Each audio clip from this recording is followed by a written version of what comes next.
Welcome back to The Explainer. Today we're jumping straight into the cosmic deep end with a truly epic narrative from the architecture of the eternal soul.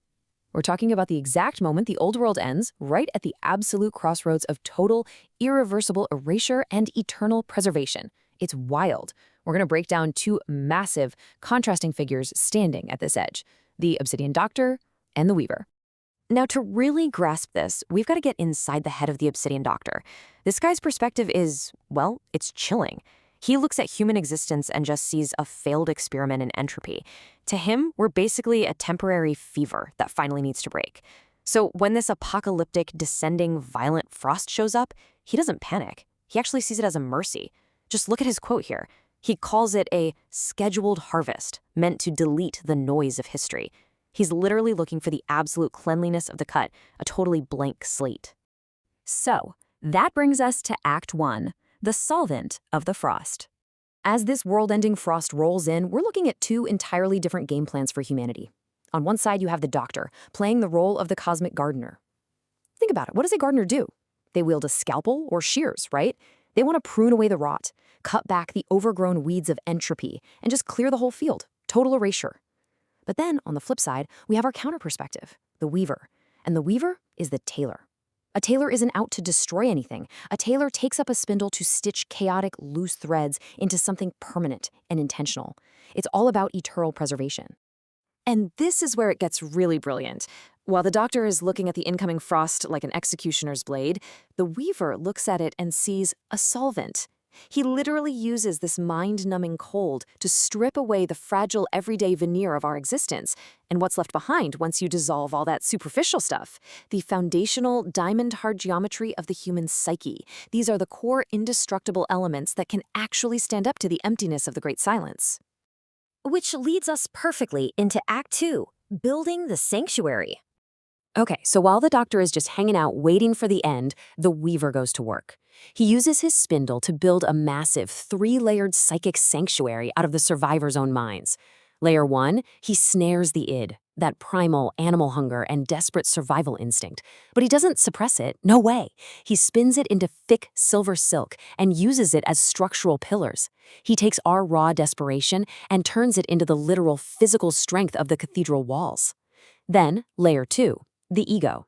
In the old world, the ego was just this distorted reflection obsessed with status, right? Well, the Weaver completely recalibrates it, using a compass of cold starlight. He weaves the ego into a philosophical bridge, forcing everyone to walk across the stark reality of who they truly are. And then we get to the third layer, the roof of the sanctuary, built from the superego. The Weaver stretches threads of pure justice and order right across the terrifying void to form this shimmering ceiling of absolute moral gravity. I want you to picture this celestial roof overhead, glowing with this dazzling, impossibly heavy light of unchangeable truth. It isn't just a physical barrier up there. It's a radiant, heavy weight hovering over the survivors, lighting up the entire space with the inescapable presence of cosmic justice. It's absolutely breathtaking. But why so heavy, right? Well, this quote really hits the nail on the head. That literal weight of unchangeable truth is exactly what keeps everyone grounded. It's the ultimate anchor.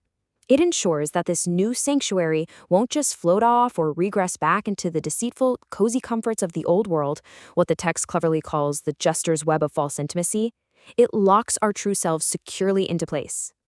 To lock this whole monumental structure together, the Weaver drops a keystone, the rune of the starlit spindle.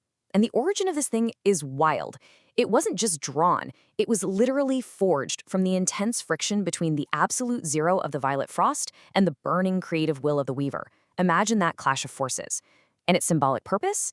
It stands as the ultimate enduring symbol of the human soul permanently woven into the architecture of truth. It's a permanent badge of defiance against the emptiness. Let's look at how this wraps up in Act 3, Permanent Coordinates. So the sanctuary is built, and up high on his precipice, the Doctor hasn't changed his mind at all. He's just watching through his cold, indifferent starfinder. Because he's the gardener, he firmly believes all structures eventually fall to entropy. He's literally just waiting around for total erasure so that strange new growth can take its place. To him, this epic sanctuary we just talked about is still just a temporary fever. But oh man, the Weaver proves him completely wrong. By integrating those three psychic layers, the silver pillars of the id, the starlight bridge of the ego, and that heavy moral ceiling of the superego, and binding them all with frozen moonlight, the weaver pulls off the impossible. Human identity gets transformed into permanent threads. We are no longer fleeting sparks waiting for the great silence to snuff us out. We become solid, fixed coordinates in the cosmic map. We actually become the very vessels for the light of dawn. And that is the ultimate takeaway here. Where the doctor's scalpel seeks the sterile cleanliness of an ending, the weaver's spindle finds the raw, unbreakable strength for a new beginning. We learn that when the soul is woven into the architecture of truth, it's not just a parable anymore. The survivors aren't just hiding out in a shelter. They are the new world. They are bound together by a web so incredibly strong that entropy itself literally cannot unravel it. So, as we wrap up this explainer, I want you to imagine conceptually standing inside that shimmering, monumental sanctuary and ask yourself this final question. If you are no longer just a fleeting spark waiting for the cosmic harvest, what thread are you going to weave into the map?